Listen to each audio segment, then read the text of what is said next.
Hello, hello, j'espère que vous allez bien. Alors on se retrouve pour une nouvelle histoire d'un des signes de la série B du phare, qui est le Beyekou. C'est une histoire, je dirais, invraisemblable. Mais bon, je vous laisse d'abord écouter et on verra par la suite.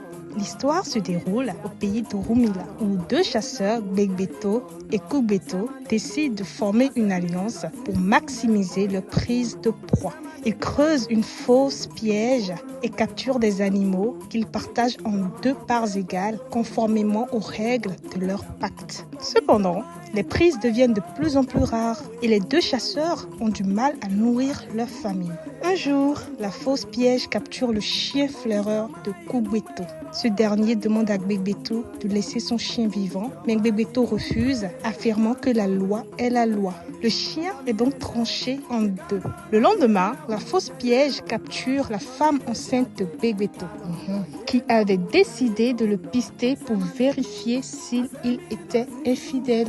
Begbeto demande à Kubeto de laisser sa femme en vie, mais Kubeto refuse, affirmant que la loi est la loi, ce qui est logique parce que Begbeto lui a servi le même discours quand son chien était dans la fosse. Après donc la capture de la femme enceinte de Begbeto, une bataille éclate entre Begbeto et Kubeto. L'écho de cette bataille atteint Mentolonfi, le créateur des mondes, qui descend sur Terre pour arbitrer le conflit. Dans son jugement, Mentolonfi utilise le Aléglé, une petite clochette céleste qu'il applique sur le ventre de la femme enceinte de Begbeto. Elle donne aussitôt naissance à de magnifiques jumeaux qu'il remet aux chasseurs du monde des morts. Il rend ensuite la femme à Begbeto et chacun retourne dans son monde respectif. C'est ainsi que Mentolonfi a trouvé juste de régler ce petit conflit entre les deux chasseurs. Cette tragédie a amené à la dénonciation du pacte mortel et à l'abolition de l'alliance contre nature.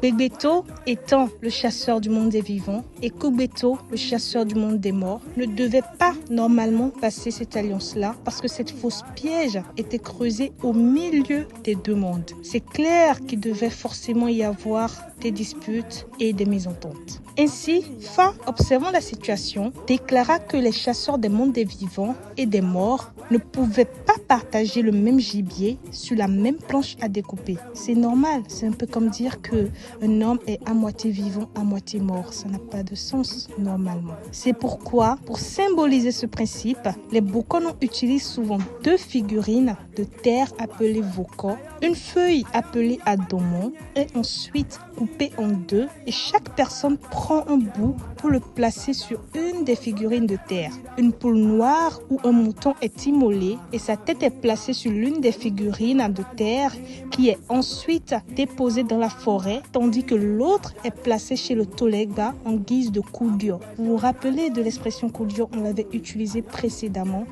dans une des vidéos. Ça veut dire littéralement changement de mot. Les initiés natifs de ce signe doivent également prendre des dispositions sanitaires et spirituelles pour protéger la vie de la mère et éventuellement de l'enfant à naître. Alors le signe Beyekou pour moi c'est un signe, je ne vais pas dire bizarre, mais franchement ça parle beaucoup. C'est un peu comme si la mort et la vie d'une personne sont débattues alors que cette personne-là n'en a même pas conscience dans le spirituel. C'est un peu comme si cette personne-là vit et en même temps a un pied dans la tombe. Si cette histoire-là ne m'avait pas été clairement expliquée, comme je l'ai précédemment dit dans mes autres vidéos, je ne comprendrais pas pourquoi les Bokono font ci ou ça, ou disent ci ou ça. Moi, je trouve que Beyekou, c'est un signe qui, lorsqu'il se révèle, doit être pris au sérieux parce que c'est une question de vie ou de mort. C'est vrai que tous les signes du phare sont importants, mais Beyekou, c'est vraiment un signe qui limite un peu comme pour dire tu auras une mort qui ne t'appartient pas ou une mort causée à cause de quelque chose qui n'est pas de toi, qui n'est pas de ton fait. Comme par exemple la femme qui veut juste par jalousie pister son mari pour savoir s'il était infidèle et qui s'est retrouvée dans une fosse, dans une situation où elle ne devait pas se retrouver et qui maintenant en fait devrait en fait limite se battre pour avoir la vie, mais qui malheureusement a perdu ses enfants. C'est un peu moi ce que j'ai retenu de cette histoire. Et il faut aussi savoir que cette histoire retrace aussi l'importance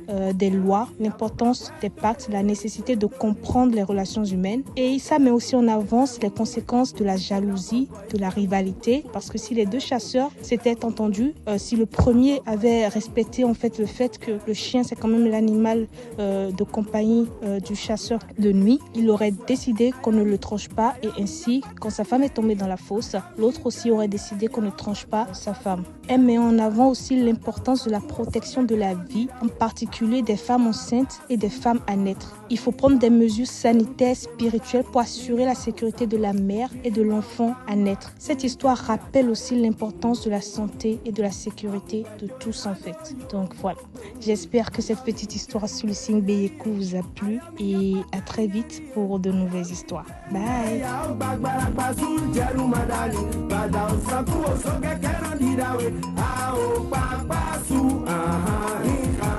Jenu tete madani, kiri mahosano, kiri mahopamba, kiri jeni ajare.